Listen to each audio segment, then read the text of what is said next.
Hi guys, it's Chris at Cork and Crown.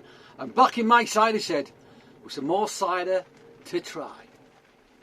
And I got my scarf on and my jumper, my cardi, cause it's pissing down, it's freezing cold and it's windy.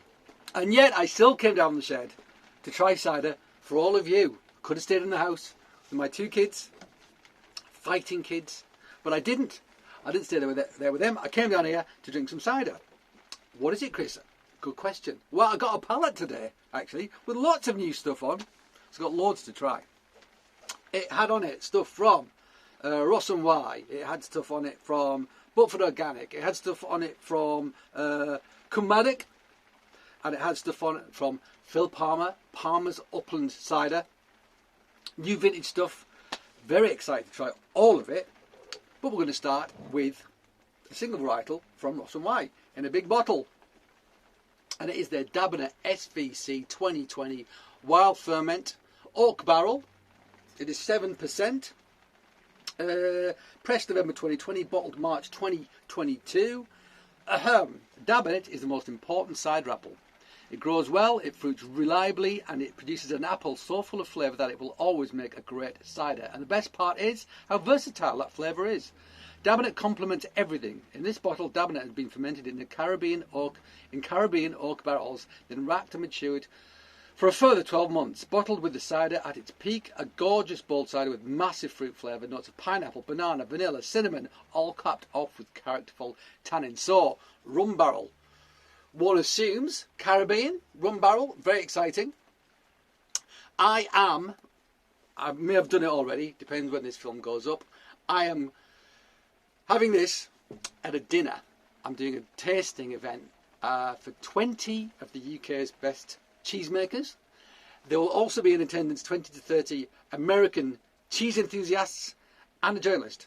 And this will all be taking place at North Cadbury Court in Somerset, which is the home of Montgomery's Cheddar. So a very cheesy event, and I've been invited along to talk cider. And I'm going to use this as one of the ciders. Quite risky in many ways, but I wanted something that was modern, you know, that was different, that was non-traditional. And I think these guys are trad, but also they're non-trad as well, the way they're doing things. I'm going to have some dry cider there that's very traditional, and this is going to be up against it. So I'm going to have one that's still, it's blended from Somerset. This is Herefordshire, single variety, aged in a rum barrel, you know, dosed with sugar for fizz, etc. So, you know, two very different approaches to cider making. There are going to be other ones there as well. But this is one of them. I haven't tried it yet, and I bought lots of it because we're going to use it, whatever happens. So, fingers crossed, eh? Fingers crossed. So, yeah, Dabinett, I mean, one of the most commonly seen single varietals around, to be honest with you. Found by Mr. William Dabinett in a hedge in Somerset, apparently, early 1900s. Yeah. So, let's open this up and try it. Bop! Smoking gun. Smoking gun, all right. So, 5 grams of sugar per litre, one assumes, as always with these guys. Let's pour it out. Got the wine glass today. And see what happens. Nice bubbles, nice mousse. Colour is, ooh, I mean, gold going into amber.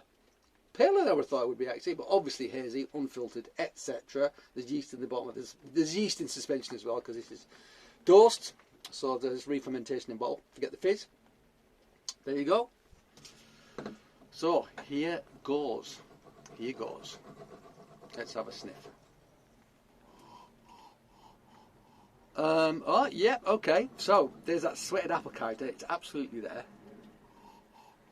But over the top of it, yeah, there's like a banana. There is some vanilla. There is all the things listed actually, and the sweated apple as well. Oh. Someone's at the door. One of my children is calling me. I'm going to go, answer the door, come back. Hello, I am back. It was my neighbour at the front door, who was one of the professional bakers behind the scenes at the Great British Bake Off. So we get to sample all the experiments she does at home in the kitchen. What a shit life I've got. Anyway, so some delicious cake for me back in the house when I finished here. Anyway, where were we? Where were we? Oh, we were smelling it. We were smelling it. And it smells great. It smells tropical, it really does. But there's apple in the background, that sweated apple character in the background as well. And on top of that, you do have like banana and pineapple and lots of tropical character, which is great. But it's not too much. It's not too much. It still smells like it's an apple-based drink, a cider, which is great. Let's try it.